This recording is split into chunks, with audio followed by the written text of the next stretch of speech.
incredible reach. It talks about 7 heads. It talks about 7 crowns. It talks about 7 horns. It talks about 10 crowns. It talks about a dragon who gives authority to this beast.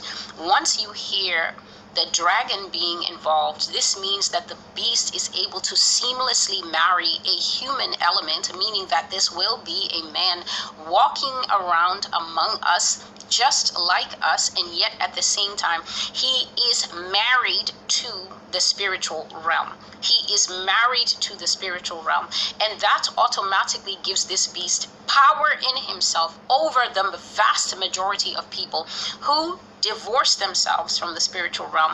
They mock the spiritual realm. They say that God does not exist, or they say that God is a certain kind of person. They make him very much less. They say that he is a God who only just loves, and he is a God who is only just like a bra. He's just there to be supportive of whatever the human element wants. And so many people who claim to be aware of the spiritual realm, they strip God of the most important aspect of him, his sovereignty, his ability to do anything, and his deity. And so he is not quite God, but this beast does not do that. He does not strip the one who gives him power. The beast is seamlessly melted, his human self seamlessly melted together with the spiritual realm, receiving all his power, receiving all his ability, receiving all his upliftedness and exaltedness from a formidable enemy, the devil. And so this man is going to be melded together like this, walking in the midst of people who claim, for instance, that they're atheists, so they will not be acknowledging God at that time, which leaves them open praise, open garage doors for their brains to easily be affected by this man who has sunk himself into what he believes in. His version of the spiritual realm, he is fully locked in to the devil's power, and he will now be operating as a double fist against people who are only a single fist in this world, walking around and saying, well, I am the law unto myself, and I don't believe this, and besides, we're not a generation that's appointed unto wrath. Many Christians are like this. They're single fist, and the reason is because they reject God's true interpretation of the times that we are in. They cast it off and they say, but this is wickedness, this is doom and gloom, this is not love. And so once you cast off the covering God wants to give you, when he's actually saying no hard impacts are coming, tests and trials are coming, my people, enter into your room for a little while. Because why? Because the indignation is about to pass over. And my will for you is to hide away in your rooms during prayer and fasting and keeping your eyes wide open to what is happening around you until the indignation is overpassed. People don't want to accept that that's the mood that God.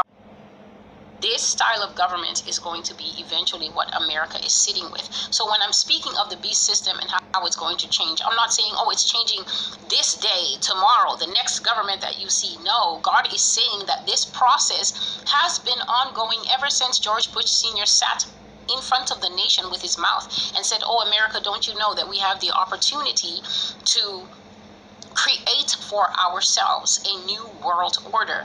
That type of dynamic speak that man said at least 40 or 50 years ago is a signaling to all the different plot points around the world who are going to be part of this government. When they stand and they make their speeches, they speak in cloak and dagger language. This is what you call uttering dark sayings, because they all have insider knowledge that will activate them and say, we're receiving a transmission from the seat of the beast. We're receiving a transmission from the head honchos who are orchestrating the beast system, and they are letting us know that the operation is a go. They are letting us know that we are here, and here now. So God is basically sending us a look from the future to let us know that the government is going to be extremely linear.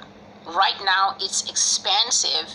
It has a system of checks and balances, and that is ensconced in the Constitution. But the Constitution of the United States is going to be no protector at the end. It's going to utterly be done away with.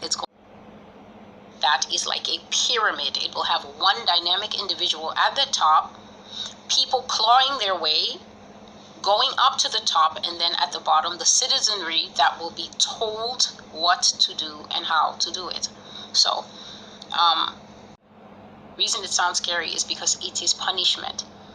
It is punishment for abusing the liberty and the freedom that was given in the earlier years, in the earlier 100 years, 200 years of existence. It is punishment for taking license with favor of God, with the grace of God, with the freedom of God. It is punishment for thinking that freedom means exporting war and crushing the poor, both inside the borders and outside. And so the thing, as Job said, the thing that I fear has come upon me. The thing that America fears most, God has always says here, is that she will lose her freedom, because freedom is like a God to us, and therefore that God will be broken when freedom